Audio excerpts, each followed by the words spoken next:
세상에 하늘도 무심하지요. 기적이 일어나길 바랐던 우리의 바람은 세상에 끝내 이루어지지 않았습니다. 김유진 아나운서. 그렇습니다. 화재 현장으로 수색을 하러 들어갔던 광주 소방서 소속 김동식 구조대장이 실종 48시간 만이었던 그제 오전에 숨진 채 발견이 됐습니다. 특히 더 안타까웠던 건 밖으로 탈출할 수 있는 입구를 불과 50여 미터 앞둔 지점에서 발견됐다는 점이었는데요. 김동식 구조대장의 연결식은 오늘 오전 엄수가 됐습니다. 그런데 이렇게 김 대장을 집어삼킨 이번 화재. 문제는 지금까지도 진화가 끝나지가 않았다는 점입니다. 세상에. 여전히 잔불 정리가 진행 중인 상황이라고 전해졌습니다. 주말 사이에 안타까운 소식을 접했습니다. 많은 분들이 설마 했는데 사실 저도 그랬습니다. 토요일 날 주말에 방송 끝내고요. 이 뉴스를 접하고 너무너무 마음이 아팠어요. 뉴스파이터에서도 기적이 일어나기를 바란다고 저희가 그렇게 두 손 모아 시청자 여러분과 함께 염원하고 기도했잖아요. 그런데 세상에 안타까운 죽음으로 발견이 됐고요. 주말 사이에 이제 김부겸 총리를 비롯해서 송영길 민주당 대표 지금 모습 나옵니다만 이준석 국민의힘 대표 그리고 정관계 인사들이 조문을 했습니다.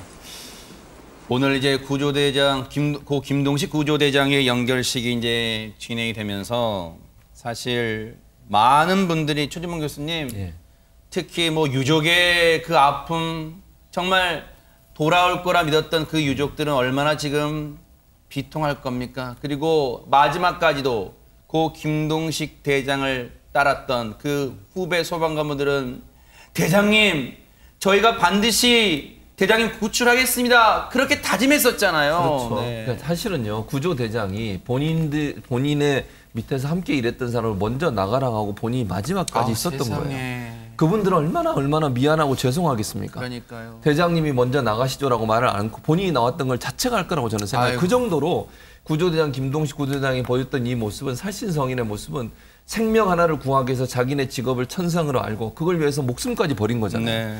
인간 구조하기 위해서 그런 모습을 보였다는 게 너무너무 가슴이 아프고요. 그러다 보니까 동료들도 눈물의 연결식을 보일 수밖에 없었어요. 오늘 오전에 9시 30분에 경기 광주에 있는 시민체육관에서 연결식이 열렸고요. 장의위원장이 경기도지사 이재명 지사고요. 유족, 동료 소방관들 그리고 지역 정치인들까지 약 90여 분이 참석을 했는데 눈물바다가 됐어요.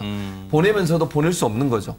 국민 모두가 저는 울었다고 생각해요. 우리는 참석하지 않았지만요. 그러니까요. 우리 마음속에 국민 모두는 저분의 숭고한 희생정신 앞에 무릎을 꿇을 수밖에 없고 눈물 흘릴 수밖에 없다는 거 명확한 사실이라고 생각이 듭니다. 고 김동식 대장은 이제 우리 곁으로 올 수 없는 먼 길을 떠났습니다. 오늘 오전에 있었던 연결식 모습 보시고 이어가 보도록 하겠습니다.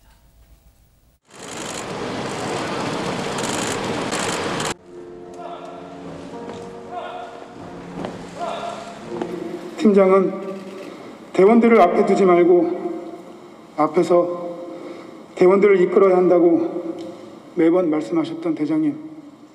광주 구조대원 한 사람 한 사람은 그날이 원망스럽고 그 현장이 원망스럽습니다. 그 무시무시한 화마 속에서 바로 구조해드리지 못하고 거대한 화마를 멍하니 지켜볼 수밖에 없었던 우리가 초라하게 느껴졌습니다. 지켜드리지 못해 정말 죄송합니다. 여러분 생각해 보세요. 화재를 진압하고 혹시나 지하에 빠져나오지 못한 분이 있을까 찾으러 갔다가 갑작스럽게 건물이 무너진 걸 느끼고 그때 자신이 먼저 빠져나오는 게 아니라 후배 소방관들 먼저 나가라고 뛰어라고 소리치며 등을 떠밀 수 있는 용기가 과연 저한테는 있었을까요? 그런 생각을 해봅니다. 박성배 변호사님. 김 대장의 동료 후배들도 입을 모아 김 대장의 평소 헌신적인 모습을 회상하고 있습니다. 김 대장 현장에서도 절대 뒤로 빠지지 않고 가장 먼저 앞장서 왔다. 자기 목숨보다 현장의 대원들을 챙겨왔다. 평생 남을 위해 살겠다더니 정말 그 말처럼 살다 갔다고 언급하고 있습니다. 김동식 구조대장 지난해 7월 어깨 수술을 받은 적이 있다고 합니다. 이 어깨 수술로 입원했다가 퇴원한 지 일주일도 안 돼서 화재 현장으로 달려가기도 했다는데 동료들의 만류에도 불구하고 현장에 대원들만 남겨둘 수 없다며 30kg의 산소통을 짊어지고 구조 활동을 벌이기도 했답니다. 마침 이 김동식 대장이 이끄는 광주 소방서 구조대가 최근 소방기술 경연대회에 참가해서 최강 소방관, 구조 등 두 종목에서 입상을 했다고 합니다. 동료 소방관에 따르면 화재 발생 하루 전에 열린 이 대회에서 입상해 소방서 전체가 축제 분위기였는데 갑자기 이런 일이 생겨서 너무나 황망하다. 구조대원에게 중요한 것은 경험이라며 현장에서 하나씩 가르쳐 주셨던 분이라며 슬퍼했습니다. 저 화재가 난 곳, 지금도 잔불이 남아있는 저곳,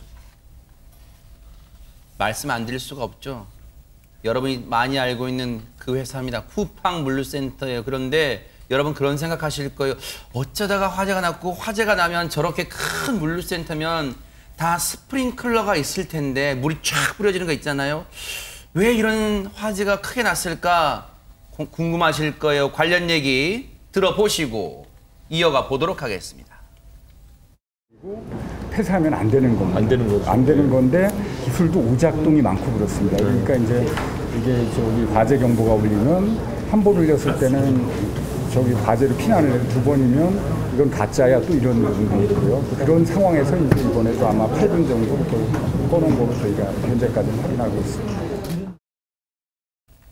세상에, 장윤미 변호사님, 스프링클러 꺼놨단 말은 안 나오도록 잠가놨단 말하고 같은 말이잖아요. 그렇죠. 사실 화재 현장 있을 수도 없는 일이 발생한 겁니다. 보통 이 쿠팡 물류센터 같은 경우에는 층고가 높아서 스프링클러가 제대로 작동하더라도 화재를 잡는 데는 상당히 좀 제약이 있을 수밖에 없는 그런 환경이었다라고 하는데, 그것마저도 평소에 오작동한다는 이유로 꺼져 있었다는 겁니다. 네. 그러면서 이 소방당국의 발표에 따르면 8분 정도가 지체됐다는 건데, 이 화재 현장에서 8분이 얼마나 긴 시간입니까? 그러니까요. 이 시간에 제대로 이뤄졌다라면 화재가 조속히 진압될 수도 있었는데 너무나 안타깝고, 경찰은 이 부분과 관련해서 꺼놨다는 사실이 확인이 되면 형사처벌 엄벌하겠다고 밝혔습니다.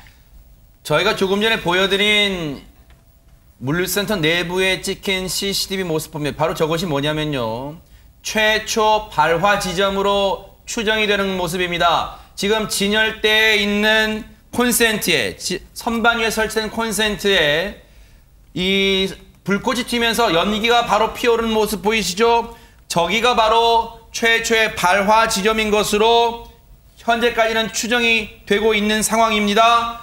최진봉 교수님. 예, 그렇습니다. 지금 말씀하신 것처럼 저 콘센트에서 연기가 나기 시작했고요. 저게 찍힌 게 5시 14분이에요, 오전. 네. 그리고 화재가 발생한 게 5시 20분입니다. 그래서 소방당국은 물론 완전하게 확정적으로 지금 결정한 건 아니지만 저 콘센트의 발화가 결국 화재로 이어졌을 가능성이 있다고 보여집니다. 높이를 보세요. 층고가 상당히 높잖아요. 네. 진열대 위에 가장 높은 곳에 콘센트가 다 하나씩 있습니다. 이유가 뭔지 아세요? 저기에다가 선풍기를 꽂기 위해서 콘센트를 만들어 놓은 거예요. 지하에요. 에어컨이 없어요. 그러니까 일하는 분들이 너무 더워. 지하가 평소에도 30도가 넘는데요, 온도가. 그런데 거기서 일하는 게 몸을 움직이다 보니까 열이 더 날 수밖에 없잖아요. 여름에는 지하고요. 그러다 보니까 선풍기를 꽂기 위해서 콘센트를 마련할 수밖에 없었고, 그 콘센트에 꽂기 위해서 콘센트를 설치해 놨는데 그 콘센트에서 불이 났을 가능성이 높다고 지금 얘기가 되고 있는데, 문제는 여기서 끝나는 게 아니에요. 제가 아까 지하의 온도가, 실내 온도가 30도 이상 올라가는 것이 다반사인데, 거기서 일하는 분들이 좀 쾌적한 환경에서 일할 수 있도록 에어컨 좀 달아주면 안 됩니까? 아니, 저렇게 콘센트 곳곳에 선반마다 설치해가지고 꼽다 보니 저게 이제 발화가 되는 요인으로 작용했다고 하는 것은요, 평소에도 쿠팡이 얼마나 거기서 일하는 사람들에 대한 환경이나 아니면 복지 문제를 그냥 등한시했는지 하는 부분을 보여주는 부분이어서 또다시 논란이 일고 있는 상황입니다.